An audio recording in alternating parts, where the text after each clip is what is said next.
আসসালামু আলাইকুম প্রিয় বন্ধুরা, যারা অনলাইন সোশ্যাল মিডিয়াতে কাজ করে যাচ্ছেন। ইতিমধ্যে আমি এর পূর্ব আগেও একবার এই বাজার উত্তর মাথা এবং দক্ষিণ মাথা সুন্দর করে ভিডিওটা করেছিলাম। আমার সকল ফেসবুক ফ্যান ফলোয়ার যারা প্রবাস আছেন এবং বিভিন্ন কান্ট্রিতে আছেন, দেশের বিভিন্ন ডিস্ট্রিক্ট 64টা জেলায় ছড়িয়ে ছিটিয়ে রয়েছেন, সবাইকে দেখানোর জন্য আমি আগেও ভিডিও নিয়েছি, আপনারা জানেন পূর্বে।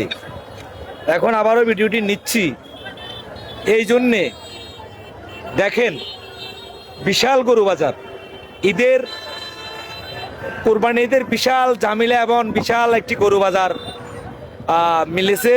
আজকে 2-3 হাট ধরে বিশাল জামিলার ভিতরে গরু বাজার, আপনার মানুষ জাম জট বিভিন্ন জামিলের ভিতরেও মানুষ প্রচুর কেনাকাটা করে যাচ্ছেন।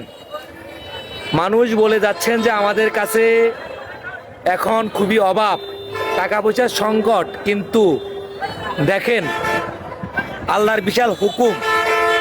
এই যে একটি কোরবান মুসলমানের একটি বিশাল আনন্দের একটি সময়, উদযাপন করার একটি সময়। তো এইখানে আমাদের বিভিন্ন রেওয়াতে আসেন, ইব্রাহিম খলিলুল্লাহর ছেলে ইসমাইলকে কোরবানি দেওয়ার জন্য আল্লাহ পাক বলেন। এই সূত্র ধরে এই আজকে আমাদেরকে দিয়ে কোরবান দেওয়ার কথা ছিলেন, তো পশু কোরবানি দিয়ে আল্লাহ পাক দুম্বাকে কোরবানি দিয়েন। আজকে এই দৃষ্টান্তকে সারা বিশ্বে ছড়িয়ে ছিটিয়ে দিয়েছেন। মুসলমানদের একটা বিশাল একটি আপনার বলা হচ্ছে যে কি বিশাল একটি মহানন্দের সময়ে কোরবান।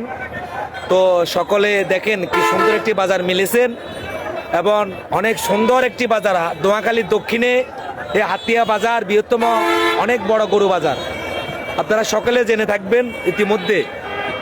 দেখেন এইখানে এইদিকে দেখেন, এই যে আবার এখানেও কিন্তু বিশাল একটি গরু বাজার, গরুর হাট মিলেছে। এদিকে দেখেন সুন্দর ভুবন গরুর বাজার আপনি দেখেন, এদিকে মিলেছে আবার। ওই যে দেখেন এটা স্কুল মাঠ, হাই স্কুল মাঠ এবং প্রাইমারি স্কুল মাঠ, এখানেও বিশাল একটি গরু বাজার মিলেছেন। আমি সকলের উদ্দেশ্যে দেখানোর জন্য চেষ্টা করে যাচ্ছি। দেখেন বিশাল এখানেও গরু বাজার, এটি এখানে অনেক গাড়ি ঘোড়া আছেন, যারা বিভিন্ন দেশ থেকে আসেন গরু কেনার পরে এটা নিয়ে যাবেন। এই জন্যে দেখেন বিশাল গরু বাজার। এটা হাই স্কুল মাঠ, জনকল্যাণ শিক্ষা ট্রাস্ট, আর ওইদিকে আছে হাতিয়াবাজার সরকারি প্রাথমিক বিদ্যালয় মানে প্রাইমারি স্কুল সহ। এই যে দেখেন এখানেও গরু মিলে গেছেন, এখানেও গরু মিলে গেছেন, গরুর বাজার মিলে গেছেন। তো সবাই ভালো থাকবেন, সকলদের উদ্দেশ্যে আজকে আমার এই ভিডিওটি নেওয়া।